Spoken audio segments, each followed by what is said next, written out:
A long time ago, the Florida Maquis channel used to sell merchandise. I had a very small store through Teespring. Some of you might remember the little bar that used to appear underneath the videos. Amongst the merchandise were these coffee mugs. One side had printed Masters of the Mind, the other Destroying the Illusion. When the sales of these coffee mugs began to take off, very shortly thereafter, I got an email from that company stating that they were deprecating my store and they were going to not allow me to sell merchandise anymore because their vision for the future of their company didn't align with my values. I don't think it was any coincidence that promoting the idea of being in charge of your own mind and destroying the illusion they were trying to create was something that they couldn't abide, something they couldn't tolerate. It's going to be a war for more than just your mind, though. In today's video, I'm going to try to lay this out, what they're really trying to do and who's really in charge. Because there's a lot of folks in my audience who believe still that they are free thinkers when they have been manipulated for so long. They don't realize what thoughts are their own anymore and what thoughts have been placed there. And it's not any type of a physical intervention. It's not 5G or any other nonsense like this. It's basic psychology and sociology. Stockholm Syndrome, a psychological phenomenon in which hostages express empathy and have positive feelings towards their captors, sometimes to the point of defending them. Now, the risk of having a large group of hostages that you're keeping together is even if one of them figures out what's going on and begins to explain it to the rest, it'll take off like wildfire. So they have to be very, very careful to weed out free thinkers, because they can cause that type of thing to run like a wildfire, so to speak. It's what keeps them up at nights. What if one person figures it out? What if one person transmutes the idea? It takes a long time and a lot of effort to set up a Stockholm Syndrome country, which is what we live in right now. But it doesn't take very much for it to completely fall apart. Case in point, the French Revolution. Kings and queens ruled Europe for centuries and centuries, but one idea from a very few groups of people started to take root, and they didn't quash it. And over the next 100 to 200 years in history, we saw the French Revolution, we saw the revolt against the crown in England from the colonies, and there was also the revolt against the Spanish crown from South America. All happened in such a short time. Now, I'm sure a lot of you are looking at this image and going, what does this have to do with anything, Maquis? This is a picture from the movie Red Dawn. Well, this is part of the PSYOP. You see, there's a lot of people out there that go to bed every night fearful of some Red Dawn invasion that's coming soon. We better have 1,000 ballistic weapons and 500,000 rounds of every possible ammunition because you just never know. General Chow, they're coming. They're just right over the border in Canada. They're just right in Mexico. You better be prepared. You better be gunned up. And when they come, we're going to run off into the hills and dress like it's wintertime all the time. And we're going to be scared and terrified, but we're going to be heroes. It's a PSYOP. It has been a PSYOP that has been going on since '84, when the first version of Red Dawn came out, 37 years ago.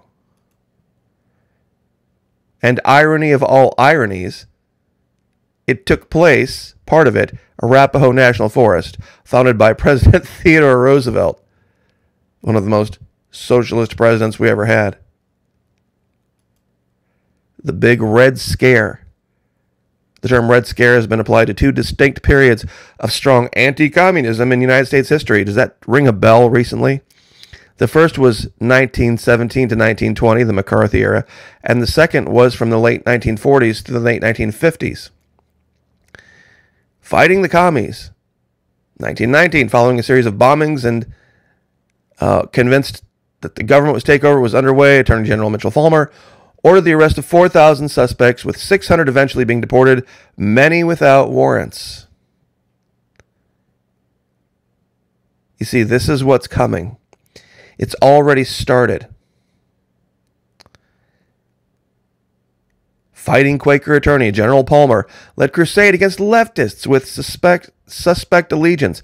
6,000 suspects held without cause. Palmer raids. Laws prevented people from protesting. Ring a bell? This is the Lowell Sun from January 3, 1920.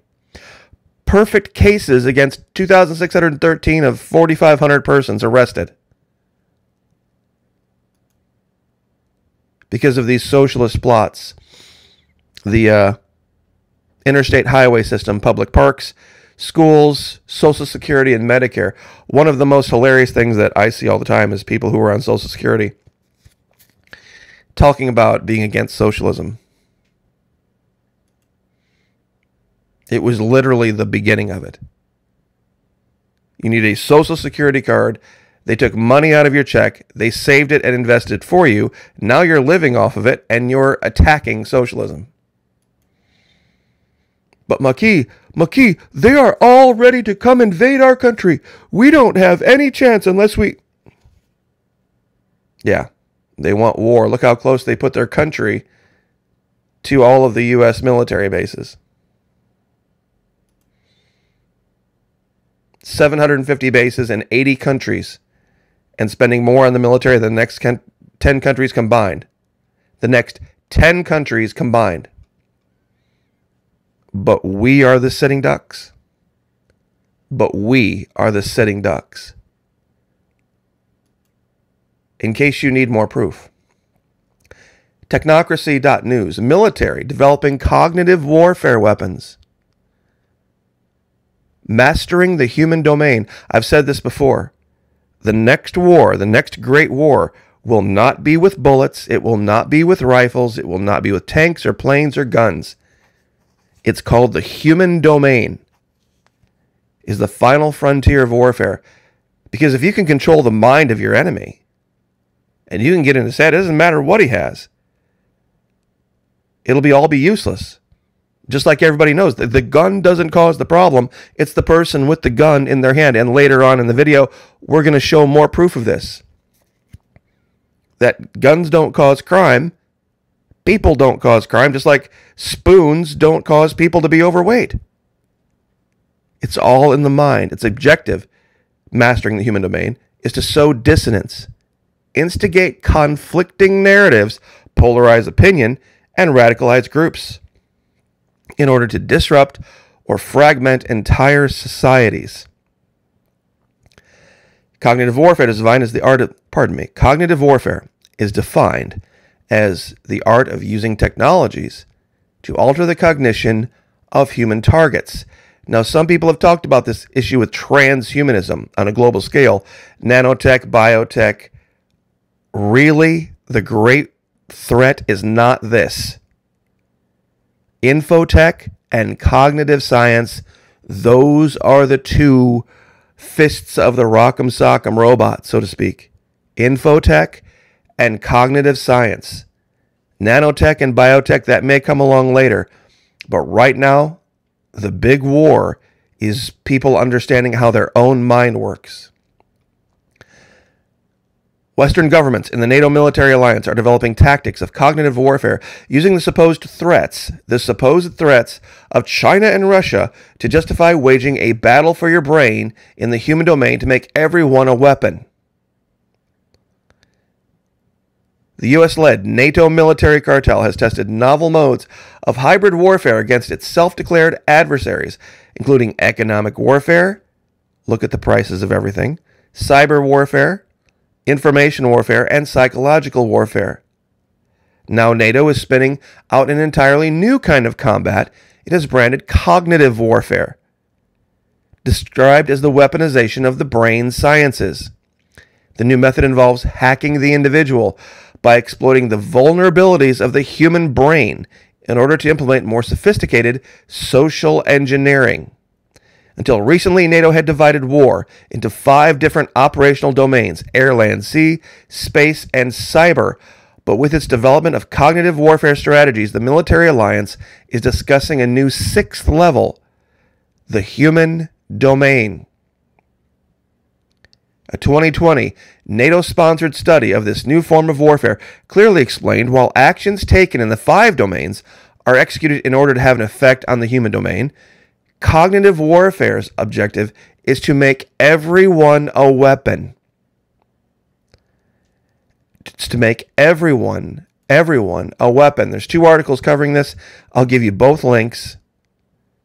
Trust me when I tell you, having been a soldier in Army intelligence, this is exactly what they have been developing for decades.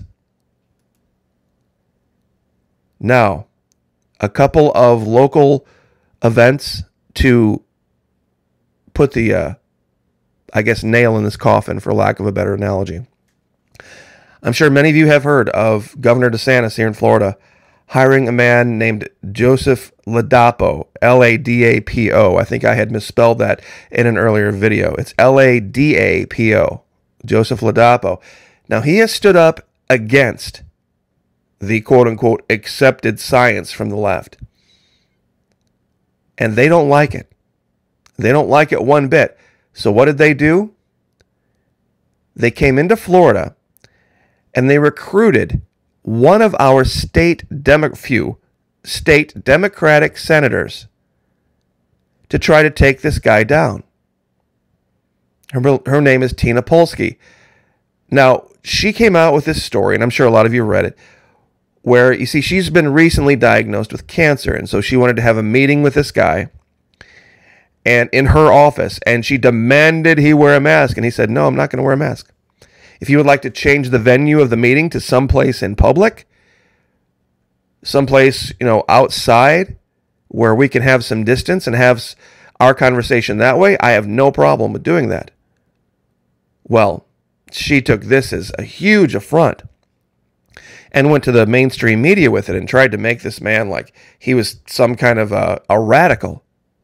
Personally, I would never meet behind closed doors with any progressive, Democrat, or liberal. I wouldn't even be friends with one. I wouldn't have a one-on-one conversation with one where not everything that was said was heard by many other people and or recorded. And I would suggest that for any conservative out there. If you have anybody in your sphere that is remotely Democrat, liberal, progressive, make sure everything that you say in any conversation with them is seen and heard by multiple other people, or you have the ability to record it. Because as we can see, this is what she wanted. She wanted to get this guy behind closed doors and trap him and make all sorts of wild allegations, which she did anyway. You see, she said, oh my gosh, I'm in this group of people that's very susceptible to corona, and I need people wearing masks, and he didn't, so he wanted to kill me. That kind of thing. Oh, but look. Just a few days earlier, here she is with her Democrat colleague, Chevron Jones, another member of the Florida legislature, with no problem. No problem having no masks on. All smiles. To which then she responded that, oh, that was a way older picture. Guess it never occurred to you geniuses that one can post old pictures. It's an amazing technology, but thanks so much for your comments. Very helpful. You see, it wasn't an older picture. Because she didn't realize, herself not being a genius, that we have cameras everywhere. And we picked up Chevron Jones wearing the exact same suit, exact same tie at that time. And this is all post her being diagnosed with cancer. As you can see here, the flowered tie, the gray suit, her petulant double down on her lie, gray suit, flowered tie. Also caught her here with another Democrat colleague on the Florida channel sitting there with no masks indoors. And in this particular video, they lean in closer to each other than they were in the previous picture. So she's busted. Absolutely, totally busted. But you've got to dig to find this stuff. Now, in one final piece of information about something that's going on in other news, this is Congressman Greg Steube. He represents Florida. He is a United States Army Judge Advocate General's officer. That's basically a military lawyer. Now, the governor of our state, Ron DeSantis, was a former Navy Judge Advocate General officer. So they probably have some stories to share and things to laugh about. But he's probably somebody that you can rely upon to have some knowledge about how to handle properly a ballistic weapon. Fifth-generation Floridian Greg Steube has dedicated his life to service. Greg earned his undergraduate and law degrees from the University of Florida, majoring in beef cattle sciences and minoring in agricultural law. Upon completing law school, Greg decided to enlist in the U.S. Army after the September 11th attacks. In the Army, Greg spent 1 year as a commissioned airborne infantry officer and 3 years in the U.S. Army JAG Corps, serving as a captain with the 25th Infantry Division, the Jungle Warfare Unit out of Hawaii, in Operation Iraqi Freedom. Now, probably a good source on the proper and safe ways of handling a ballistic weapon, wouldn't you say? Greg Steube, from his Twitter 3 hours ago, talking about the issue with Baldwin and the movie set tragedy where somebody lost their life. Quote, "I don't care who hands you a gun and says it's unloaded. If you don't check to make sure it doesn't have live rounds and then point it downrange at someone and pull the trigger, there's culpability there. That's completely reckless and negligent homicide." Facts. Congressman Greg Steube said this way better than I could. It's just that simple. It is just that simple. The man's probably, if there's any justice in the world, going to have to go to jail. That's just the facts. I don't know how you do this. How you can say that anybody who has a weapon in their hand, points it at somebody and shoots it. I mean, you're the one responsible at that point. It doesn't matter what anybody else said or what anybody else did or didn't do. It doesn't even matter that it's a movie set. None of that matters. Any other situation, this guy would be gone. Can you imagine if it was a conservative that had done this? If it had been Kevin Sorbo who had done this? Or Mike Rowe? Or who's the guy from The Patriot? Gibson? Mel Gibson? Can you imagine if any conservative in Hollywood had done this on a set? Oh, it'd be the end of the world. But that's what this is all about. Trust me when I tell you, they are controlling your mind. And if you find yourself, and this is the real key, if I could leave you guys with one clue as to how to know whether or not you're being controlled mentally in your mind. If you read a news article, something where it's just information, and you come away having changed your emotional state from the time before you read the article to the time after, something has happened. Something has occurred and it was in that piece of information. News should not do this. I don't remember my father, when he would sit down when I was a kid, watching the evening news or reading the newspaper and being any different from the time when he got home from work to afterward. And of course, that was the days of Brinkley and Cronkite and all those others, but that was a different era. If you feel yourself being pulled emotionally in one direction or another simply by reading the news, that's your key. That's your key to put it down, walk away, and take a breath. And I'll leave it there. God bless, like, share, subscribe, and we'll see you guys next time.